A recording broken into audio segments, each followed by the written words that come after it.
The New York Yankees just finessed the MLB as Brian Cashman and the Yankees just made a sneaky signing that is absolutely perfect for this team on so many levels, as they add a pitcher who's going to be able to play in multiple different roles for Aaron Boone's team, depending on which side needs help the most between starters and the bullpen. And this guy could do it all, and he's an excellent player for pitching coach Matt Blake to just make into an absolute star, and we're going to break it all down. What's up, guys? Welcome back to Yankees Digest. It's Chris here, and we're going to jump right into things as always. And guys, if you're enjoying the content, make sure to subscribe if you're part of that 71% that's not subscribed to Yankees Digest. We are under 100 subscribers away from 6,000. Let's make that final push. You guys have been killing it. I appreciate it so much, but we're not here to talk about subscribers. We're here to talk about New York Yankees baseball, and the Yankees behind Brian Cashman made a very sneaky move, and I absolutely love it. Bringing in a pitcher who's bounced around the MLB, but is super solid, and showed at the end of last season that he is ready to fully break out onto the scenes. And I won't make you guys wait any longer. As mentioned by Max Manus, hearing that the New York Yankees are close to signing left-handed pitcher Ryan Yarbrough. Since then, the deal has been done. Yarbrough's a Yankee, and he said that he hasn't heard anything on Yarbrough's role, but he guessed he would slot into the bullpen, which is true, and he can be stretched out and provide some serious length for the New York Yankees, as well as another left-handed reliever. As also mentioned by Manus, the Yankees have been in on Ryan Yarbrough for a while, and he heard whispers about them wanting him as far as back as early February. The chance arose after he didn't make the Blue Jays, and the Yankees get a funky lefty arm for their bullpen, and there's a lot of wondering if he starts too. Well, here's the thing. As we know with the New York Yankees, their starting rotation took a massive hit over the last couple of entire spring training, basically. We started out with one of the best rotations in baseball. Maybe not the best. I mean, they had the best arm of the top three that they were in with the Los Angeles Dodgers and the Seattle Mariners with Garrett Cole, but Cole's now out for the year, and now Luis Gil's done till at least June, as the Yankees are going to really slow roll getting Gil back from that lat as well, so that could stretch into July if we're being honest. And on top of that, you just now don't have Clarke Schmidt for the beginning of the season. He'll come back soon. They're just ramping him up slowly because of that lat injury that he suffered as well. So we'll see Clarke Schmidt like a few weeks into the season. It won't be long before we see Schmidt there, and that'll be a huge upgrade in itself. But right now, the Yankees bullpen went from Garrett Cole, Max Fried, Carlos Rodon, Luis Gil, and Clarke Schmidt to Carlos Rodon, Max Fried,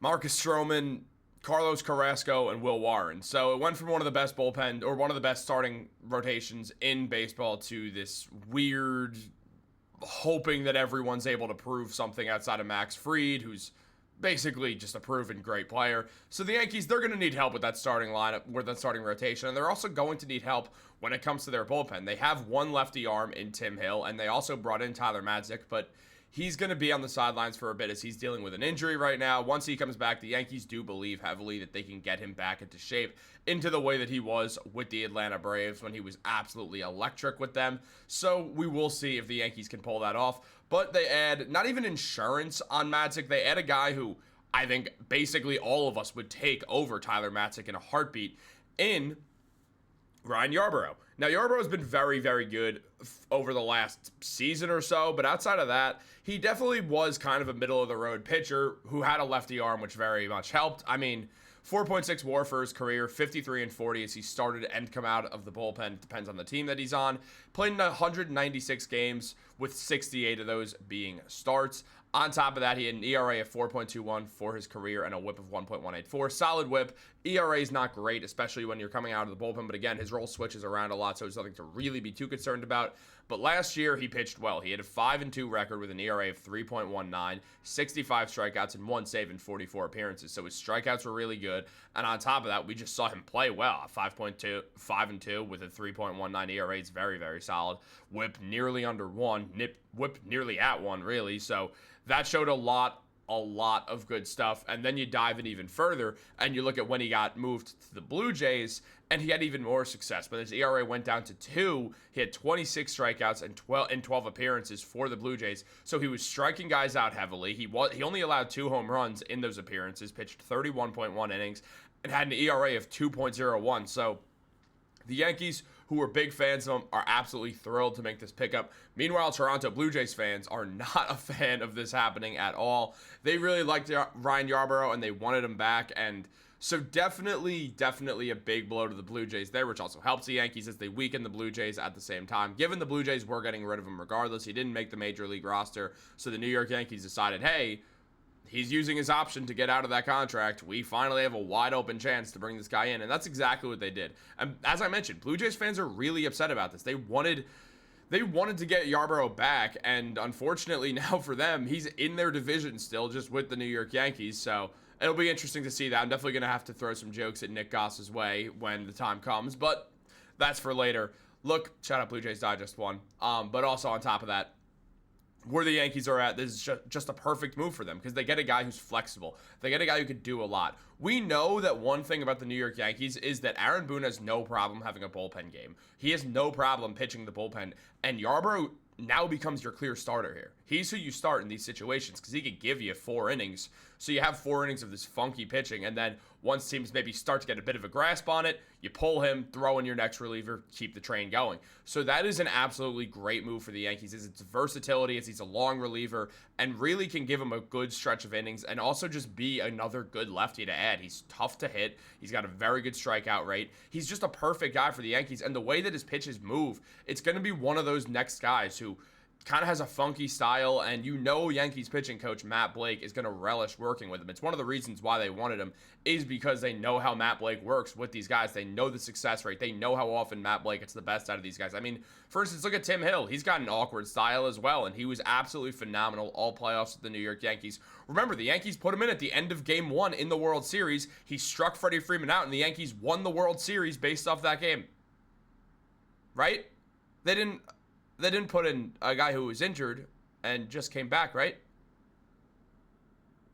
Right? Well, we know how that went. Look, at the end of the day, what the New York Yankees did was an excellent move right here, as they brought in a guy who's absolutely a perfect fit for this team.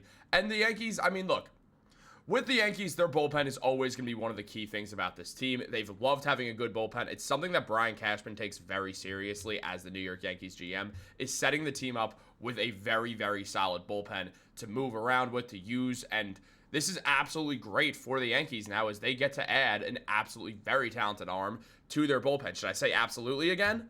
Well, look at taking a look at Carlos Carrasco's numbers, because it is important to note here that Carrasco might just not have the stuff anymore.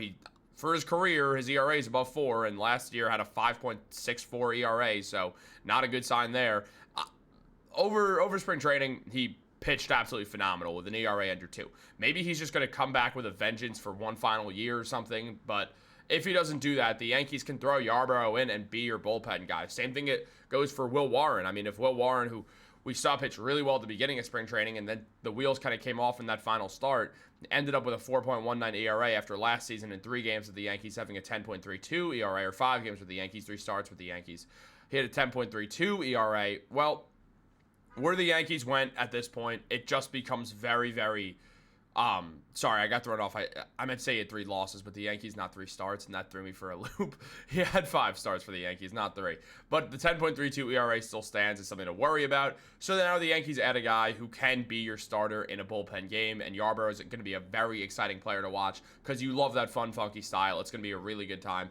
Now, just kind of going off what Sports Illustrated mentioned here, the Yankees are going to use him in multiple kind of roles. They said in all likelihood Yarbrough will slide into the bullpen, but he's versatile enough where he can be stretched into either a long reliever or a spot starter if that's where he's needed. And I have a feeling it's going to be where he's needed at least at some point. And we're going to see what the Yankees want to do here with Yarbrough, and that comes down to just decisions made by Aaron Boone, and with the Aaron Boone's interest in throwing bullpen games. If the Yankees are not getting production from Carlos Carrasco, if they're not getting production from Will Warren, then you could definitely bet on the Yankees using Ryan Yarbrough in these situations. But guys, let me know what you think in the comments down below about this move. Do you like it? I absolutely love it. I think it's just a no-risk, very high-reward move for the Yankees as they strengthen up their pitching and get another great lefty in there. Like this video, subscribe, turn on post notifications. Have a great day, and go Yankees.